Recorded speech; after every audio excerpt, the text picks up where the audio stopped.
پاکستان کی ترقی کی کنجی آپ کے ہاتھ میں ہے، اور یہ تبھی ممکن ہے، آپ نے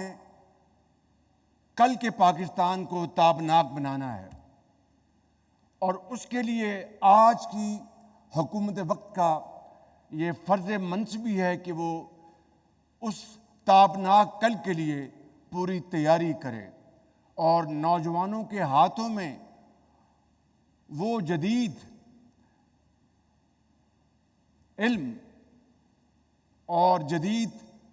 ٹیکنالوجی آپ کے ہاتھوں میں تھمائے، جس سے کہ آپ پاکستان کے اندر ترقی اور خوشحالی کا انقلاب لا سکیں۔ اور ابھی جس طرح بتایا کہ یہ جو اوپن اسکالرشپ میں کمپٹیشن ہوتا ہے، چیئرمین مختار صاحب نے پچھلے 3 سال سے پاکستان سر فہرست رہا ہے، تو مجھے بتائیے کہ کوئی شک ہے، کسی کو کوئی ڈاؤٹ ہے کہ ہماری نوجوان نسل اگر ان کو مواقع مہیا کیے جائیں تو اللہ تعالیٰ کے فضل و کرم سے نہ صرف ماضی کے جو